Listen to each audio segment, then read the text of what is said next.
Hello, everyone. Welcome back to the Post Football Podcast. I'm your host, Jeremy Walker, back again with Daniel Harrington, who joins me from Quebec. Is it? Yep. Yep. Yep. Quebec. Right. Yep. Just don't know why I forgot that in my head for a second, but yeah. Well, how are you going, Daniel? First of all. Yeah, going good. Just sort of getting back into the swing of things at uni. Most of my classes are online, but I've still got some in-person ones. So I'm just trying to figure out the balance. But Yeah. just gotta say, excited for the new podcast coming up. Got the new background set up and everything. So, Yeah. we're moving up in the world. Yes. Please appreciate. Yeah. New backgrounds, which we definitely haven't taken photos from the internet from, but in terms of copyright issues. But we'll move on from that. And yeah, the podcast today we're going to cover a bit of Gareth Bale talk. Obviously, he's rumored to go back to the Premier League. We also have the Premier League games that were played on opening day from the weekend, and a few transfer rumours here and there. And yeah, just a basic overview of what happened in the week of football. We also had the PSG saga with Marseille as well, which yeah, was a bit feisty, some may say. So we'll cover all that for you guys. And before we get started, though, we'll start the podcast with a fun question of the week, and that is: if we had to play for a football team anywhere outside of Europe, what team would it be and why? Um, well, I mean, obviously, from a money standpoint, I'd be saying, well, I'm off to China or I'm off to the Middle East. But I mean, whether it's going to be the popular opinion or not, I'd probably say I'd probably go for Boca Juniors. Hmm. Yeah, because, massive, passionate fan base, and they still compete in a continental trophy, which is still, barring the Champions League, it's quite admired, and Yeah. it's tough to win.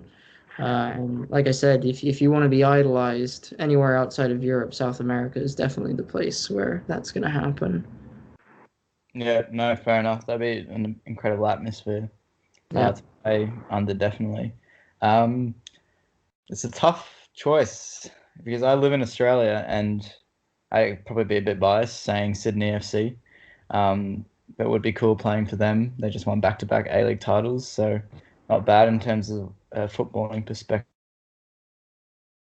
Maybe like Santos or someone like that in Brazil. That would be awesome. Yep. You'd be surrounded by a bunch of skillful players, so it wouldn't be bad playing with those types of players either. And you'd have obviously the beach close to you as well, and all that sort of good stuff, the sunshine.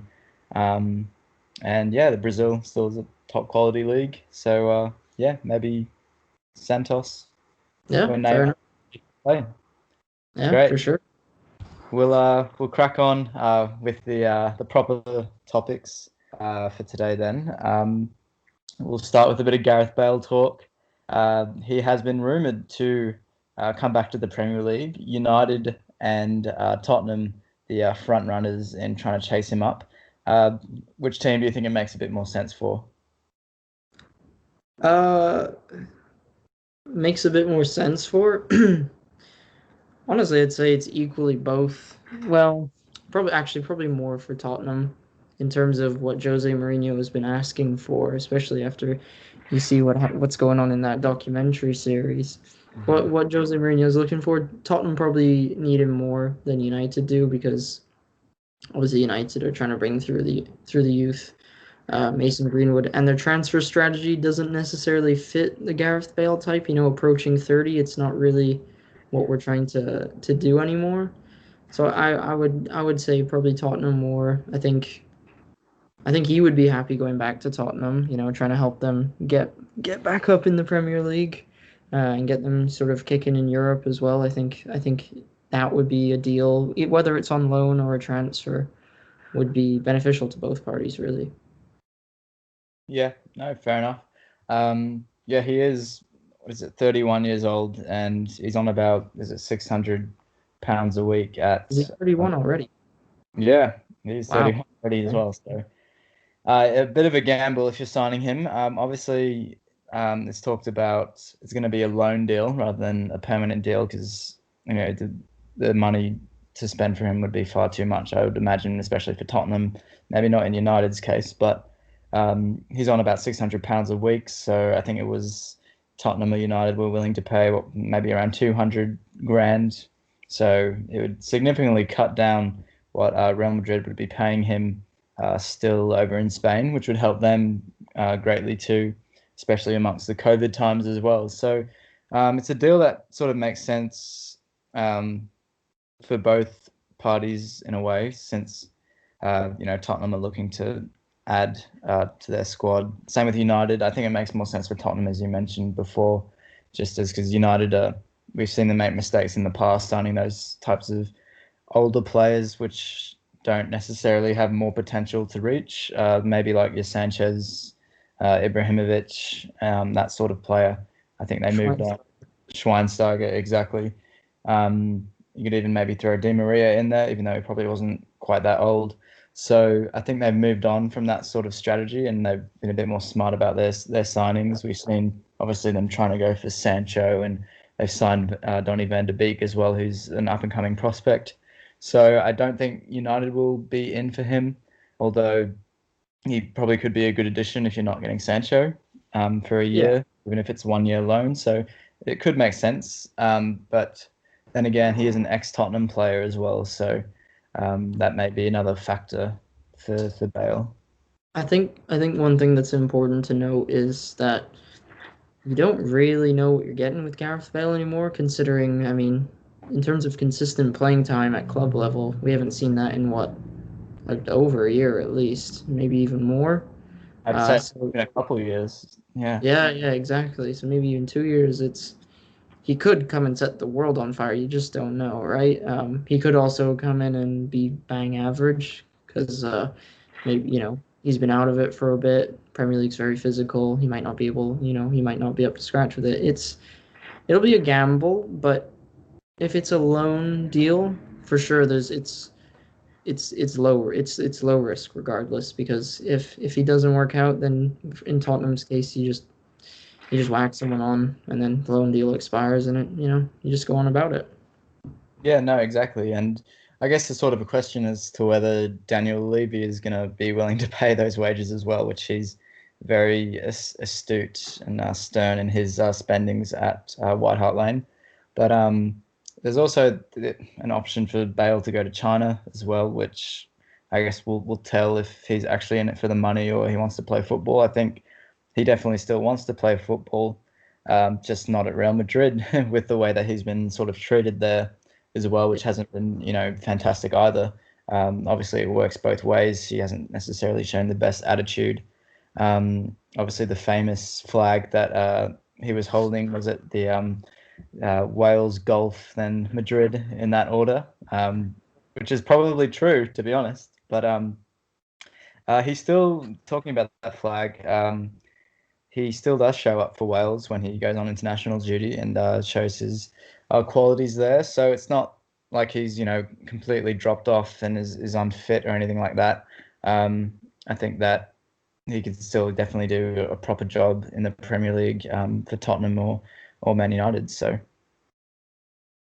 yeah, fair enough. Yeah, I understand that argument too. Yep, perfect. Well, Gareth Bale, he's won 4 Champions Leagues, and maybe not, an integral. Well, he could have been integral because he scored important goals in many of the finals as well. So he has been quite a big part of that core winning group at Real Madrid in terms of those Champions League titles. And I would say his career has still been world class. Oh yeah. Despite maybe the last 2 years he hasn't got the game time that he's wanted, I still think that he has something to prove. So he definitely needs to move away from Real Madrid to do that. So now's the time to do it for him. Yep, 100%. Yeah, perfect. Well, talking about negotiations, we'll move on to Pierre-Emerick Aubameyang, who just signed a 3-year deal at Arsenal, the 31-year-old as well. Important deal, definitely for Arsenal to get across, which took a long time as well to get done. Yeah, I mean, it's one of those things where literally any team in the Premier League would have him. You can't sit there and go, oh, even as a Liverpool fan, you still take Aubameyang in your team regardless. Like Do you, he's that good. do you think he's the best striker in the league? I think there's an argument for it. Yeah, I Mhm. think definitely. I think obviously you've got your Aguero as well, who'd be up there still, and I think he's what 31 as well, something like that. So. Yeah. Uh, and obviously Jamie Vardy does Jamie Vardy things. Do I think he's better than Aubameyang? No, probably not. But Mhm. um, yeah, I'd say Aubameyang. You'd you'd you'd make a strong case for best striker in the Premier League. But like I said, any team would take him. We can't lie about that. Yeah. Um, I think it's good business for Arsenal. I think Aubameyang also said that he wanted to stay there, become an Arsenal legend. He probably will. He probably will become an Arsenal legend. It's a 3-year deal. Will they win some more silverware? Probably. They might win another domestic cup, maybe a Europa League. It's possible, and that'll probably solidify his status as an Arsenal legend. Plus, he scores goals for fun. I think it's great on their behalf. Um, Obviously, it doesn't add anything new to them. We already know you know what you're getting from Aubameyang. It's just a continuation of what we've seen before. Um, so obviously, in the long run, keeps them progressing the way they want to. But like I said, he's 31 years old. After this deal expires, you're definitely going to be looking for a change. And I still think Arsenal, regardless of whatever this deal tells you, are still quite a far ways off of putting up a real challenge in the Premier League. No, definitely. They're still, miles off what the levels are at for winning the title, with Liverpool and Man City so far ahead at the moment. But it was definitely a very important deal for Arsenal to get done, in my opinion. He's 31 years old. He's club captain as well, so he's a massive figure in their dressing room. And for players like Gabriel Martinelli and Ketia, they're going to be looking up to him as well. So it's going to be good for them to learn off of him in the next 3 years too, learn off his maturity and his great goal scoring prowess up front. And I think in the past, Arsenal have sold this type of player. We saw even when they were at a higher status than they were right now. We know they're in the sort of progressing stage of trying to become back, like get back into Champions League football. But even when they were that Champions League side and had Robin van Persie firing up front for them, Van Persie obviously moved to Man United, where Alex Ferguson signed him for his last season there, and that's when he left to go win the title, which he did. And they just, even with the Sanchez deal, they sold that caliber of player, and it's something that I guess they've rectified with Aubameyang. Um, I don't know whether he would have gone if it wasn't for COVID either, or if that sort That's of played a part in it. But what I was going to say to you. Do you really think that do you think Arsenal fans are a bit lucky because maybe the market for Aubameyang just wasn't there, and not many clubs were actually looking for that. Not that they wouldn't want Aubameyang, but maybe they weren't actually necessarily in need of him. Like you look around, um, the top four, Liverpool. Okay, great. You would have loved to have had Aubameyang, but you still got Firmino, and look, your front three is still deadly. So I don't think Aubameyang was top priority. You look at City, same thing. Aguero's still there. They still got a pretty deadly front three. No issues there. United, Aubameyang's 31. Like I said, love to have him, but it's just not the style of player we're going for anymore. And with our transfer strategy, same with Chelsea. We just signed Werner. Obviously, they're not going to sell the Spurs, so no other team in the Premier League was going to buy him. You're looking around Europe as well at the teams who are competing in the Champions League, because that's probably where he would have signed. Do they really need a striker? You're looking at Juventus, probably not. Bayern Munich, definitely not. Barcelona, again, not the style of transfer that they're currently going for. And Madrid, I guess you could argue maybe Madrid, but even then, you'd still be thinking probably not. So I think Arsenal are a bit lucky in the sense that there wasn't really a team that was out there actively looking for him. yeah, No, definitely. I think they were, a bit lucky in that aspect. As we said, he's 31 years old, and in the current market with the COVID sort of restricting teams in the market. So I think that I think he would have signed a deal earlier if he did probably want to stay. The negotiations were ongoing for so long, so I think that COVID definitely played a role in him staying at Arsenal.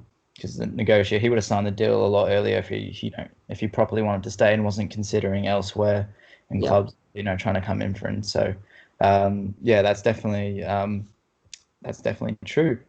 But we'll move on to we'll move back to Tottenham. Sergio Reguilon, the left back, also being rumored to be close to being done. The deal.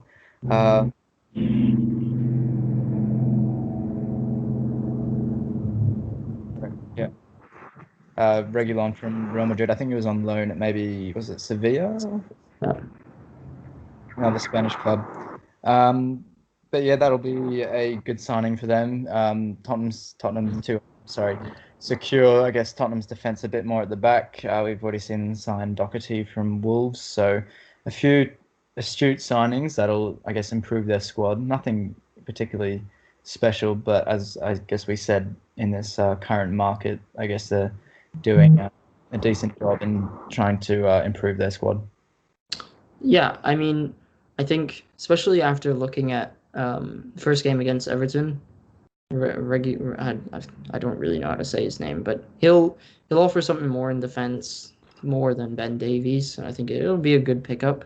But I think if you're a Tottenham fan, like you kind of said before, picked up some decent little players, but nothing that's really going to change much from what happened last season. And especially after that Everton result, you'd definitely be wanting to see reinforcements further up the pitch, not so much at the back. And from a United standpoint, I think we were also interested in Reguilon earlier on in the season, but I'd heard that there's a possibility of us signing Alex Telles from Porto for a cheap price, and at that point, I'd take him in a heartbeat over Luke Shaw. So I'm not too disappointed in missing out on Reguilon if Spurs get him. Mm-hmm. How many months do you give Jose Mourinho? Well, I think Levy gives him more months than we think because it's a big payday if they sack him. But I mean, I reckon he could last the season, and then they'll look at the season from there. Unless it's going really bad, I'm talking like 10th place. Yeah. I think if it's going all right, but they're still out of like the top 5, top 6, they'll probably stick with him to the end of the season and maybe sack him afterwards. But yeah, I think his job is fairly secure for now. Yeah, it is a bit hard to tell. Excuse me. After one match week, obviously it was a bit of a dismal performance against Everton. So the signs don't look incredibly great for Tottenham. I think the dressing room looks a bit dull. Even the facial expressions of Mourinho, even though it's sort of classic Mourinho, not to give away too much, and his sort of style as a manager in the press especially is a bit straightforward and dull, and it just I don't know, he gives the vibe that he sort of doesn't care, but obviously he does care because it's his job, and he's probably invested in it. I don't know, have you seen much of the Tottenham documentary at all? Only clips of it. I mean, obviously behind the scenes, like he's a passionate guy. He knows how to get the players pumped up. But I think I agree with you. I think it's just got a kind of dull bunch of players there. Some just probably aren't motivated to play for Tottenham anymore. Some just aren't good enough. Like I'm looking at Eric Dyer, just thinking he's just not good enough really at this point to play for Tottenham. And if you're looking at it from like the standpoint of like American sports, which I know we tend not to in Europe, they might honestly need to just think about a rebuild. Yeah. Change the culture, change it up, start from scratch. Maybe if you miss out on Europe this season because of it, oh well. But then you you sort of get the ball rolling next season with the type of players you actually want in. And I think at the end of the day, if they do have to give up some big players, even your Harry Kanes, because in order to get the rebuild in full swing, I think Tottenham fans would probably take it if after the next season they started seeing the results. So yeah. And I'm not too sure if Jose Mourinho is the one to take them through that rebuild, if I'm being completely honest. But hey, I'm not the owner of Tottenham Football Club. I don't really know what's going on behind the scenes, so it's hard to call. It is hard to call, but I guess in the past, which is what we can sort of analyze a bit, is that Mourinho is not a long-term manager. He's definitely more short-term, and he's definitely not sort of one for a rebuild, as Tottenham are looking like they're probably going to need. So I guess you sort of look at other teams and what they've done in the league. I know, because I'm a Liverpool supporter, I know a bit better than most, I guess. When I guess everyone would know this, but we sold Coutinho, and that gave us the money to go and buy Virgil van Dijk and Alisson. So if Tottenham say do that with Harry Kane, or maybe even Son, they can get probably 100 million plus for those players, and definitely look to improve elsewhere in the squad. They're definitely, I guess most of their senior players are aging a bit. Vertonghen has left. You've got Alderweireld. Even Hugo Lloris is aging a bit, although he's a goalkeeper, so their years are a lot more long-lasting. So it's definitely, I mean, like they've gone and signed Højbjerg and we said Doherty, which is a decent signing as well, but Højbjerg isn't really going to take you to that next level, and that's what Tottenham fans are hoping for. So yeah. I was gonna say, because you look at Ndombele has apparently fallen out with Mourinho, and it looks like he might want to leave. But you're really gonna replace him with Højbjerg? I don't know. I feel like if you're trying to get up to that next level, Højbjerg definitely isn't the type of player that you need to be replacing Ndombele with. If you were looking at him replacing Ndombele, you would have been thinking, oh, if Alan from Barcelona, is that his name? The sentiment. Arthur from. He's already gone to. I know, but at the time, you know what I'm saying? Before he had been sold to Juventus, or even Alan from Napoli would have been a good signing, and now he's at Everton. So I don't know. It's just weird transfer decisions. No, definitely. We spoke about it on one of the earlier podcasts after the Champions League final, when Tottenham sort of had a chance to use that to attract more players. They didn't bring anyone of like any high caliber into the squad, and that was, I think, their big mistake from the get-go, to be honest.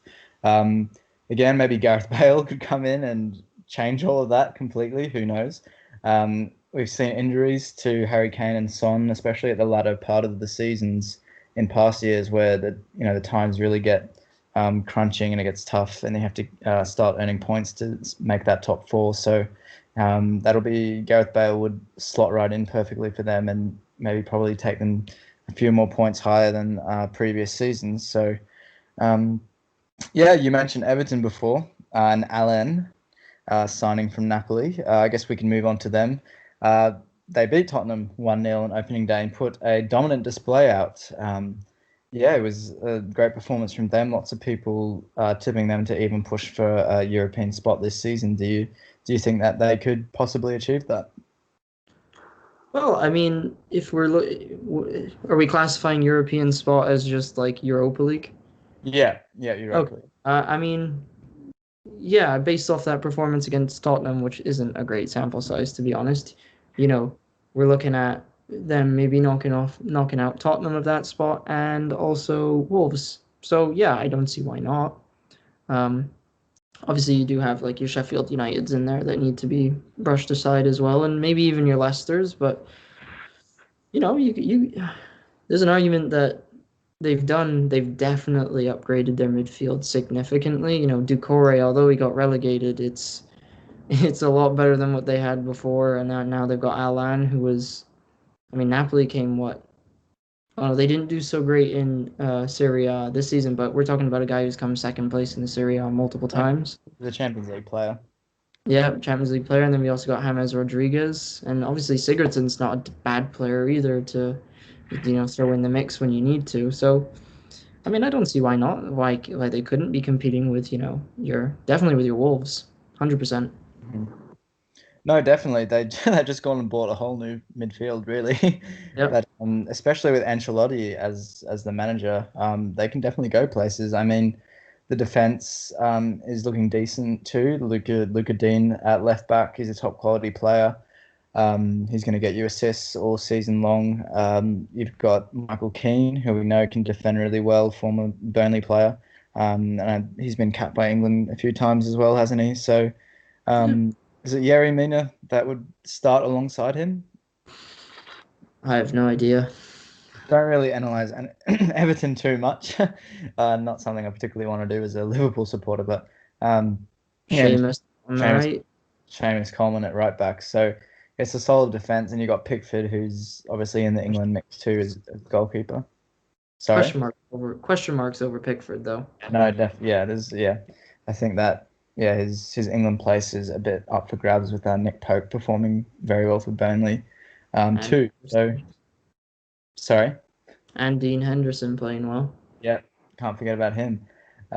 He'll be pushing David De Gea this season at Man United. So, the front line, I guess, worries me a tiny bit for Everton in that you still got a young Dominic Calvert-Lewin who scored against Spurs on the weekend. It was a fantastic header from him. But then again, he's still young, learning his trade, and I don't know if he'll get you your 15 goals a season, striker, particularly. Yeah, I mean, I don't know if you seen on social media, but I've seen a lot of Everton fans saying he's the best English striker in the Premier League right now. Harry Kane. Yeah, first of all, Harry Kane, but also, I'm looking at Tammy Abraham, I'm looking at Marcus Rashford, and I'm even looking at Greenwood. I mean, Greenwood actually only spent, half a season in the Premier League if you look at appearances, and he still scored over 10 goals. Yeah. No. That's definitely a player who's going to get you 15 goals in a season, maybe more the next season. So, I don't know. You're right. I mean, for Everton's quality, Dominic Calvert-Lewin will probably do a good job. I do expect him to get double-digit goals, 100%. But like you said, when you're looking at that front line, you've got Richarlison on the left, and it looks like they're playing James Rodriguez on the right. It's not bad. It's looking pretty good. It's just like we say, whether Calvert-Lewin can actually pull his weight. Yeah, no, yeah, perfectly said.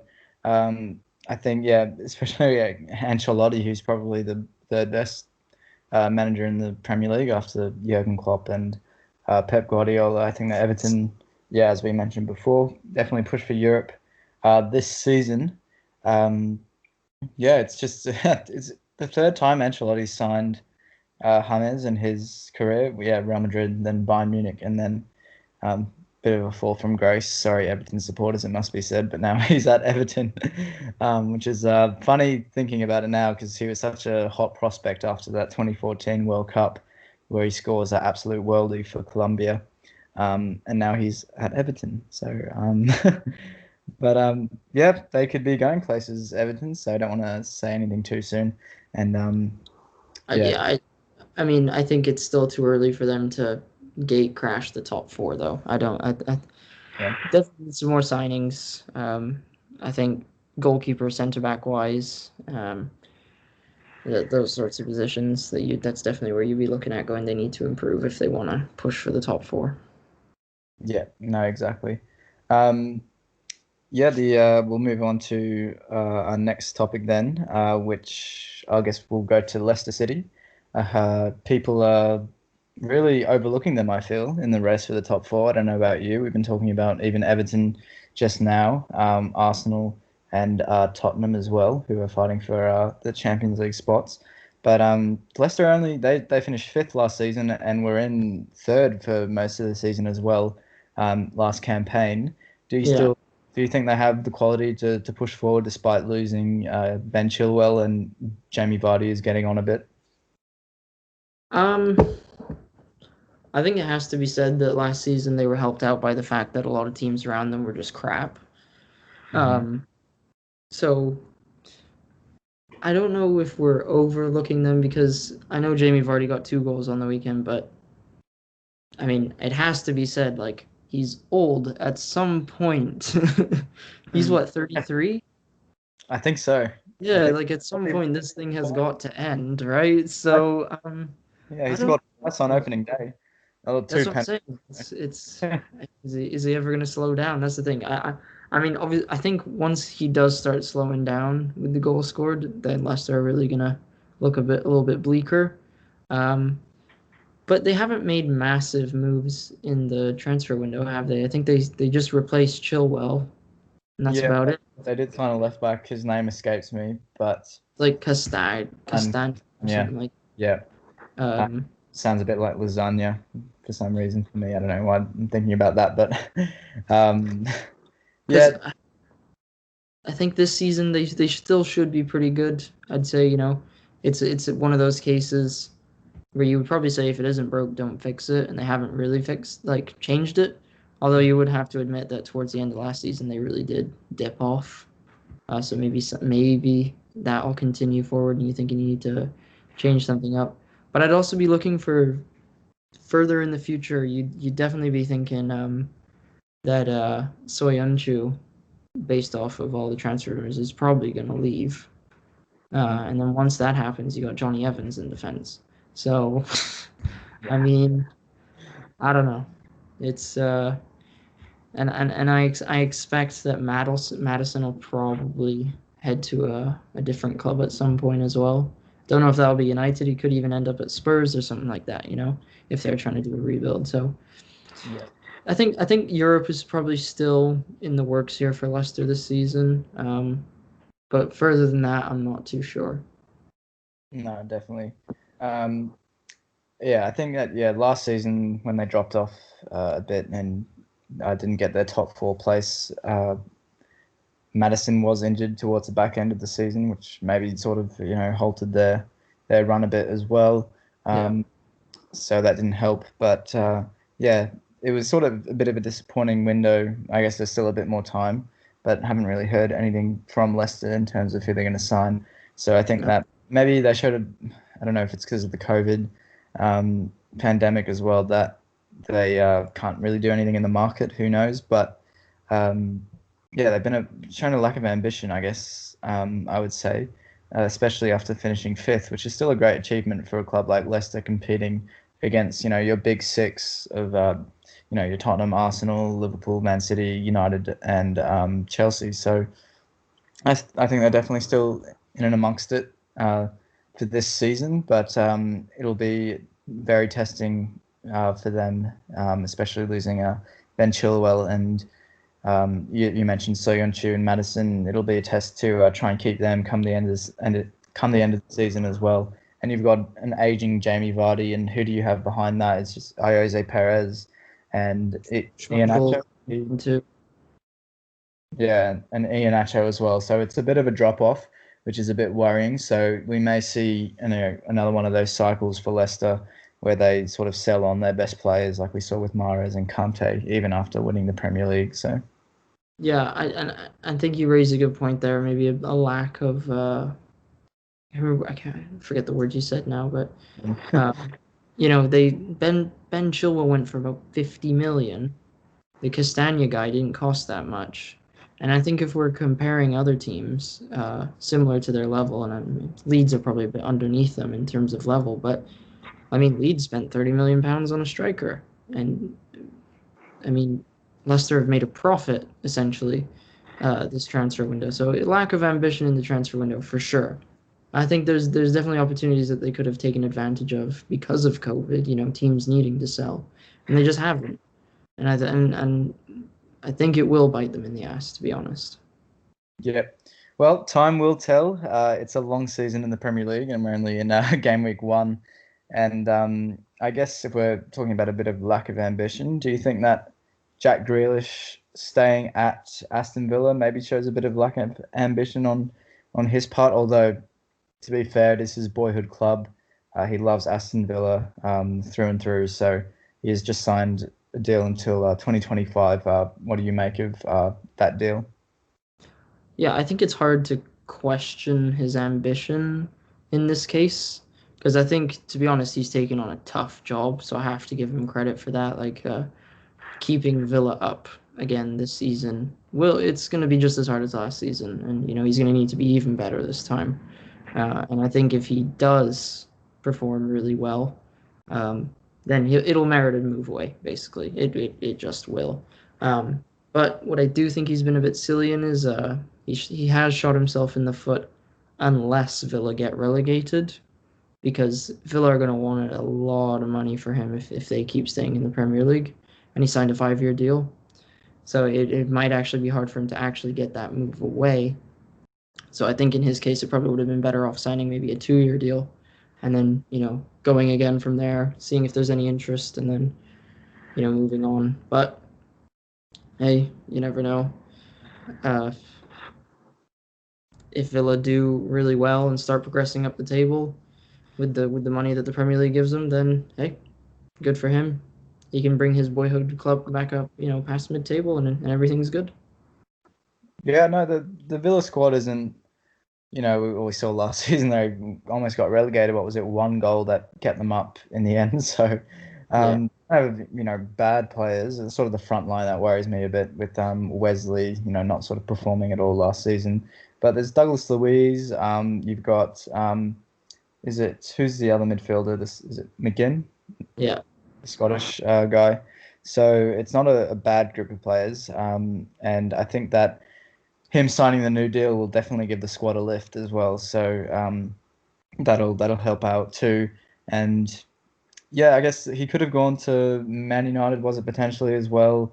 Spurs were rumored and trying to purchase him, but as you mentioned, they were asking a lot of money for him, and that's only going to increase for the longer he stays there. And he's just signed a 5-year deal, so that price could almost be doubled for what they're asking for.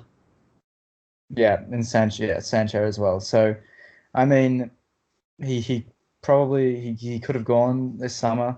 Um, the clubs going for him, like United, if they were going to get him, they have the money to just go and spend it and get him. So I don't necessarily think that they were 100% after him and really truly wanted him. As you said, they were after Sancho as well. So it's a bit of a tough one. But yeah, he's got his work cut out for him trying to stay up in the Premier League again. He's just got an England call up as well. So, I guess there's still definitely room for improvement for him. He's still quite young. And I think he did come out and say that he wants to stay at Villa for life. I'm not 100% sure on that one, so don't quote me on it. So if they do end up getting relegated, and he does sort of want to leave after that, that could be a bit problematic for him, and in terms of the relationship with the fans as well. But yeah, good on him for trying to take on this challenge. No, I do think he's an ambitious lad. Like, I think it's obvious he wants to be playing for England, and I think the only way that's going to happen is if he makes that jump up to a bigger club. And unfortunately, his performances enough alone at Villa should merit a call up, but it is like Phil Foden was getting call ups ahead of him. Now, no offense to Phil Foden, but he's not playing it week in, week out, and Jack Grealish is putting up great numbers in the Premier League. So I think, well, from Jack's point of view, it will have to take a move on eventually, and I think that I think signing the 5-year deal was just to keep the Villa fans happy, but I think he's definitely on his way out pretty soon. Yeah, no, we've seen it happen before as well. And maybe it was sort of part of Villa's plan just to, even if they said to him, look, we're going to offer you a 5-year deal, but maybe 2 years' time or at the end of this season, we sell you on. So just stay another season, give us another year, but we want to, get our money's worth as well. So that could have been done as well. So we don't know what's going on behind the scenes there. But yeah, I don't think we. With us and Ronaldo after we won the Champions League. Yeah, no, yeah, exactly. Stay one more season, then we promise we'll sell you. Yeah, so he's definitely loyal to Aston Villa. There's no questioning that, and I don't think we can question his ambition either. Apparently, I've heard he stays back after training like at least a couple of hours each session, working on his finishing free kicks. So he's always the first one in at training and the last one to leave as well. So yeah, it'll be interesting to see how he sort of progresses with England as well. But yeah, I guess we'll move on to the last topic of today, which was the PSG Marseille game. Bit of French action, a bit of Ligue 1 action for our viewers out there. But yeah, Marseille beat PSG 1-0 for the first time in 10 years they've beaten PSG. Obviously a COVID-affected PSG, but the main talking point after the game obviously was it the 5 red cards overall? Or Yeah, 5, yeah. 5, which is And that PSG are 0-2 to start the league. They lost the first 2 games. Exactly. But yeah, disgusting scenes towards the end of the match there. Reports that Alvaro from Marseille racially abused Neymar, and then Neymar retaliates later in the game by punching Alvaro in the back of the head. So it's all very ugly. Marseille defending their player, saying, or Andre Villas-Boas came out and said that Alvaro is not a racist, and then PSG are backing Neymar in the situation. So it's going to be interesting to see the punishments that could come out for Alvaro if it's proven that he did say these things to Neymar. Yeah, I mean, I think there's also apparently Alvaro's had a past when Neymar was at Barcelona, and he said some things to Messi or something. So I don't think they have a great relationship to begin with. So it may have just fueled what was already a shitty bad situation. So yeah, I mean, obviously, if it is racist comments, you'd be expecting something similar to what happened to Suarez against Evra, and it's standard procedure. There's no room for it here, so you just ban him. When we look at the other red cards, it was so silly.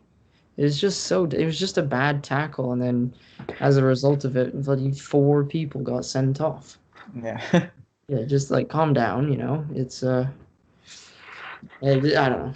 It was. I think it's just PSG. I mean, I don't like PSG, but I think it's just them thinking they're this big shot club and no one can touch them because we made the Champions League final. But in reality is I think they thought the league was going to be easy again, and maybe it's not so easy this time, and they're a bit pissed off about that. Yeah, no, definitely. I think that PSG are probably still going to be winning the title come the end of the season. I just don't think there's the other teams around them can sort of sustain any consistency like PSG probably will. But it's definitely a bit worrying. As you mentioned, probably a bit of complacency there. There are a few excuses thrown around saying that Neymar and I think Di Maria only had 1 training session before this match. Yeah, but so, hold on. Before the Champions League started back up, they hadn't played since about March. They had all that time. I'm not having that argument. Yeah. So, yeah, just a few excuses being thrown around.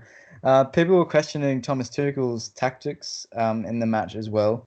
I think I forgot who came off, but he threw on Leandro Paredes later in the match, and this is at the point where players were boiling over. Anger was really, heating up, and Paredes is one for a bit of a harsh challenge. So I was going to say the last thing you want to do is throw an Argentine in there. Exactly. So people were questioning why in the world would Tuchel put on this player in such a heated game already. It's just only going to inflate the situation. And yeah, it was just a bit of a strange decision. Let's be honest. Is Tuchel even that great of a manager? I say no. I think it's similar to a Pep Guardiola situation when he inherited the Barcelona squad in La Liga. It was just clearly the best team in the league. and the only difference is Tuchel can't win the bloody Champions League with him. So I honestly don't think that. I think hard to say whether he'll get sacked or not because he did just make the Champions League final. But he's definitely not. He's nothing special. No, I don't think so. But yeah, I think PSG will probably still be fine in terms of winning the domestic title again this season. Talks of Mbappe potentially going to Real Madrid. Good. Yeah, that's apparently it's his dream to play for Real Madrid, like it is for many young players as well. But that'll be quite a hefty price as well. I can imagine. Who knows? I doubt it'll happen this summer, but definitely next summer will be a big one for Mbappe's career. He sort of waited a couple of years playing at PSG. He could have gone even last summer as well to Real Madrid. So Yeah, uh, I would have. yeah, no, exactly. If he wants to lift that Champions League title, I don't know if PSG will even reach the final in another few years again. It's going to be tough, especially with Thiago, not Thiago Silva, leaving the club as well and getting on. So they're sort of in a phase where they have to try and improve the squad to go again. And with Tuchel at the helm, everything's sort of up in the air at the moment. Well, I think the other thing is like if Mbappe goes, it'll be. I know they signed Neymar, and you're thinking, well, that's a big signing, but I think it's actually, I think it'd be harder than PSG thinks to actually bring in, squad players that can actually advance them further than what they already are. Because, I mean, not a lot of players are gonna want to play in Ligue 1. Let's be honest, it's not exactly the league that you dream about. Obviously, they did just make the Champions League final, but I think for a lot of players, if PSG is really going to convince you to sign, it's because they're going to give you a lot of money, and they can't give that to like a bunch of players. They can only give it to a few. So I think this year was their best year to win the Champions League, and I think they've royally messed it up. And I don't know when they'll make the final again. Yeah, it'll be tough, especially with the knockout format only going to one-legged ties. Definitely help them as well. So yeah, it'll be tough for them to crawl back to make the final again. But in terms of Mbappe, do you think Real Madrid is probably the most likely destination? Other clubs, I guess, we're thrown into the picture. You've got Bayern Munich, even although Lewandowski is still at his top level over there. There were talks of Liverpool, although our finances seem to indicate that we probably won't sign a player like him. And I So think those were sort of the clubs in the mix. But yeah, I judging just based off like what we see from Mbappe and what he says in interviews and stuff, I'd be thinking probably more towards Real Madrid. I wouldn't be surprised if he did end up in the Premier League though. I mean that I think that would be a good option for him to really test himself, and whoever gets him is obviously lucky. And if I'm being completely honest, I'd probably be saying Man City, but you know I'd love him at United. Put him on the Greenwood down the middle, Mbappe on the right, Rashford, Martial on the left, fighting out for it. But I mean, that's probably not going to happen. It's probably going to be Sancho next season. So, but yeah, if I was a betting man, Madrid. Once they free up those Gareth Bale wages, yeah, I reckon it's on. yeah, maybe that's in the plans over there in Madrid. Um, Yeah. Do you have anything else that you wanted to cover? Just looking at the latest headlines as well. We still got Arrizabalaga, who made another error on the weekend for Chelsea. So yeah, maybe Lampard will be scramming in the final parts of the transfer window to bring another goalkeeper in. Yeah, I think the other thing was apparently Havertz didn't have a great game No, against Brighton. I think he played out of position though a bit. So once he drops back into more of a midfield role, I think that's what they were saying, that if he's given that sort of role, he'll look a bit more comfortable. But Yeah, I think the only thing I'd touch on is you've been hearing a lot of press about, he said, sort of back and forth between Klopp and Lampard about money spent. And Lampard has a point, like the squad that Liverpool have assembled, it wasn't cheap, but everyone has their own sources of money, and that's how football is at the moment.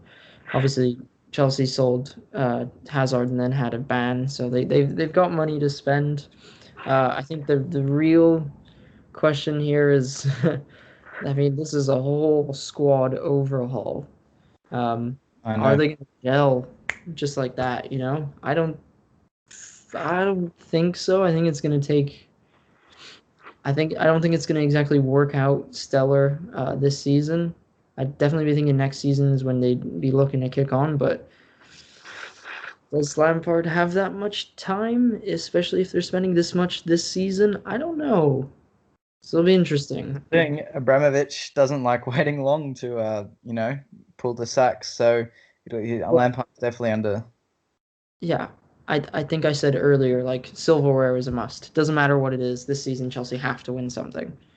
And Yeah, it's same with United, but it's one of those things where if they don't really push further than they did last season and they don't win anything, yeah, I don't know.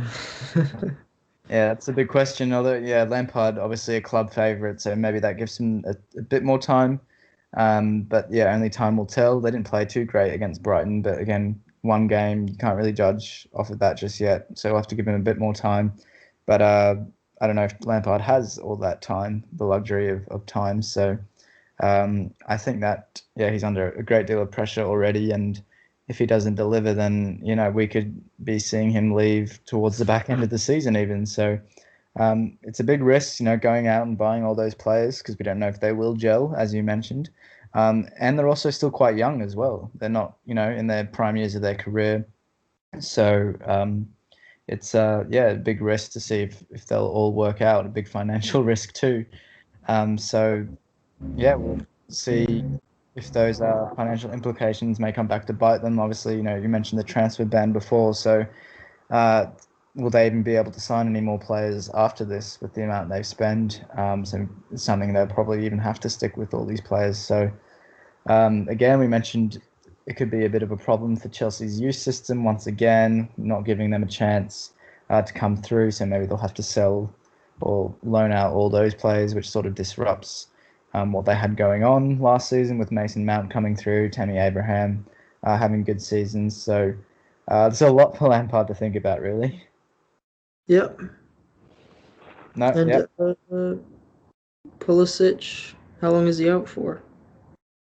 I'm not 100% sure. Is he Still from I that think he hamstring, pulled up, right? yep, the hamstring injury from the FA Cup final. Remember So that quite yeah, yeah. so probably a few more weeks, but yeah, they've got more squad depth to deal with those type of injuries now, I guess. So I think they'll be finishing in the top four this season. But yeah, that's Chelsea talk done for today. Did you have anything else you wanted to cover? No, not really. Just I guess all I can say is we need to sign some players. Yeah. Simple as. We need a bloody centre back, left back, maybe another forward. That would be nice for us, but um, our owners are incapable of actually, giving us what we want and just taking money out of our club. So I'm not exactly expecting the best. But I was talking to my dad the other day, and he said there's some forums online about what United fans are saying around the world, and it's something that I personally agree with. I think the only way this changes, because I know it's easy to sit here and go like, oh, we're so unlucky because our owners, they don't buy like 60 million pound players or 120 million pound players. I know it could be a lot worse, but it's not. We're not progressing the way I think we should, and I think what it's gonna have to take is one day a manager is just gonna have to turn around and quit and come out and say these are the reasons why. The board and the owners, they're not backing me. They're not getting the types of players that I want, and I think that sort of transparency is something that the fans will be looking for, and it may get the ball rolling for future events, future transfers that actually benefit us. So if Solskjaer has to be the one to come out and do that, power to him. I still want him around. I still think I still think he's got us going on the right track. But something needs to happen with those bloody owners. Yeah, no, well said. That would be interesting to have sort of such a integral figure at the club come out and say something so powerful, I guess, which would start a bit of an uproar in Manchester, which would be just something else at the moment. I guess Solskjaer's got the team on the right track. People questioned his sort of managerial qualities, but he's still proving himself, and he has got United back on the right track. Maybe he's not necessarily the man to take them to the next level. I'm sure people have his question marks over that, even United supporters themselves. But there's some promising signs, but also, as you mentioned, the transfer policy there is still needs some working. So who knows how that's going to be fixed in the future. That can probably football is what we need. Yes. That could probably be a whole nother podcast, which maybe we'll do in the future. How do you fix United? How to fix United? That'll be fun. We should get your dad on as well. Oh, Jesus. Some strong opinions about that. Yeah. I think we'll wrap it up there for today. Yep. If you made it this far, thanks for joining us, and please give us a like, subscribe, and share the channel around. We're still just getting started. I hope you appreciated our new background, courtesy of Daniel and his technical abilities. Oh, God. And I was going to say, if you feel like joining in on our silly questions at the beginning of the podcast, leave your answer, get involved with us. Why not? That's what we're here for. Yeah. Perfect. Yeah. Hopefully the channel starts blowing up a bit, and we get some more viewers and whatnot. We've got Instagram, we've got Twitter as well, so go follow us there at the Post Football Podcast, and leave any suggestions for what you want us to do, anything like that would be appreciated as well, because we're still learning about this whole podcast thing too. So roast us in the comments if you'd like. And also go subscribe to my other personal channel, my Liverpool channel, LFC Down Under, sort of an Australian's view from supporting Liverpool in Sydney. So is that in the description? Yeah, I'll link it in the description. And thanks Daniel for joining me again on another podcast. Yeah, always good to be here. Perfect. Look forward to doing it again in the future. And thanks guys for joining us. Take it easy.